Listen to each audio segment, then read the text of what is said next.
కూటమి ప్రభుత్వం అధికారంలోకి వచ్చి సంవత్సరమైన సందర్భంగా ఈ సంవత్సర కాలంగా ఈ ప్రభుత్వం చేసినటువంటి దమనకాండకు, అన్యాయాలకు, అకృత్యాలకు, ఘోరాలకు, హత్యాకాండలకి, ప్రజలకు ఇచ్చినటువంటి వాగ్దానాలను నెరవేర్చకుండా వాళ్ళు వంచినటువంటి నేరానికి వ్యతిరేకంగా మా ప్రియతమ నాయకుడు జగన్మోహన్ రెడ్డి గారు పిలుపు మేరకు వైఎస్ఆర్ కాంగ్రెస్ పార్టీ రాష్ట్ర వ్యాప్తంగా చేపట్టిన నిరసన ర్యాలీలో భాగంగా తిరుపతిలో వేలాదిగా వైఎస్ఆర్సీపీ కార్యకర్తలు, ప్రజలు, స్వచ్ఛందంగా మహిళలు తరలివచ్చి ఈ కార్యక్రమాన్ని దిగ్విజయం చేశారు. రాష్ట్రంలో ఎక్కడ చూసినా కూడా ఇదే రకమైనటువంటి కార్యకర్తల సందడి కనపడుతోంది.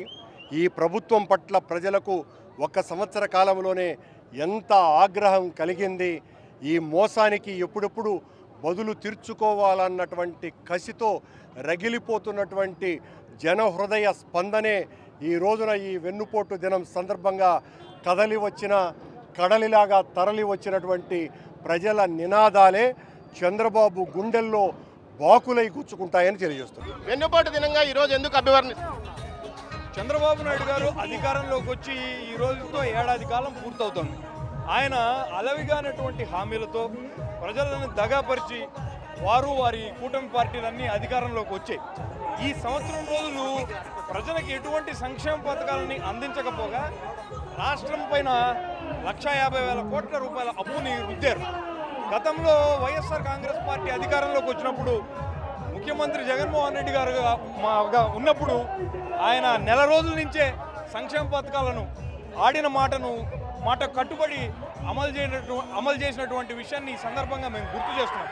చంద్రబాబు మరి ఇలా ఎందుకు చేయలేకపోతున్నారన్న విషయాన్ని రాష్ట్ర ప్రజల తరపున ప్రశ్నిస్తూ దీన్ని వెన్నుపోటు దినంగా అభివర్ణిస్తూ రాష్ట్ర వ్యాప్తంగా నిరసన కార్యక్రమం. నిన్న కొంతమంది కూటమి నేతలు రాష్ట్రానికి ఏదైతే పీడ పోయింది అదే రోజు ఇది ఉత్సవాలు చేసుకుంటున్నాము, టపాసులు కాల్చుకుంటున్నాము అంటూ కూడా వారు అంటున్నారు కదా.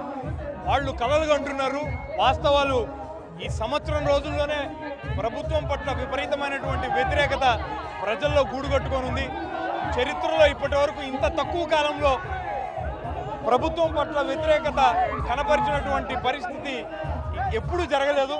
దీన్ని బట్టి చూస్తే అర్థం కావడం లేదా వాళ్ళని సమర్థించుకోవడం కోసం ఎన్నో మాటలు చెప్తారు, కానీ వాస్తవ పరిస్థితులను, క్షేత్రస్థాయిలో ఉన్నటువంటి పరిస్థితులను చూడలేనటువంటి గుడ్డి వాళ్ళలాగా వాళ్ళు మిగిలిపోతున్నారని నా అభిప్రాయం. ఏదైతే ఇటు భూమన అమిరే రెడ్డి చెప్తున్నాడు, సూపర్ 6 ఫార్ములా పేరుతో ప్రభుత్వము అనేక అభివృద్ధి సంక్షేమ పథకాలను అమలు చేస్తామని చెప్పి ఏమాత్రమో అమలు చేయలేకుండా పోయింది.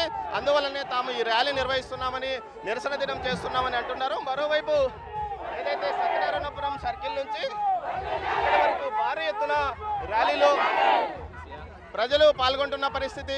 మాజీ ఎమ్మెల్యే భూమన్ కరుణాకర్ రెడ్డి కూడా ర్యాలీలో ఉన్నారు. ఆయనతో మాట్లాడే ప్రయత్నం చేద్దాం.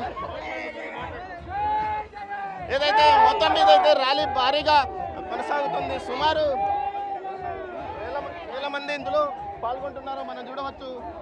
ఏదైతే సత్యనారాయణపురం సర్కిల్ ఇటు జీవకోన నుంచి ఇటు సత్యనారాయణపురం సర్కిల్ నుంచి ప్రారంభమైన ఈ ర్యాలీ ఇటు మున్సిపల్ పార్క్ వరకు సాగే విధంగా ఏర్పాట్లు చేసుకున్నారు. ఆ తర్వాత ఆర్డీఓ కార్యాలయానికి చేరుకొని అక్కడ ఆర్డీఓకు ఏదైతే సూపర్ 6 అమలు విషయంలో కూటమి ప్రభుత్వం నిర్లక్ష్యంగా వ్యవహరిస్తుంది, సంక్షేమ పథకాలను అమలు చేయలేకపోతుంది, ఈ విషయంలో వెంటనే చర్యలు తీసుకోవాలంటూ కూడా ఆర్డీఓకు వినతిపత్రం ఇవ్వనున్నారు. కెమెరా పర్సన్ పురుషోత్తంతో దామోదర్, వైసీపీ వెన్నుపోటు దినం ర్యాలీ నుంచి.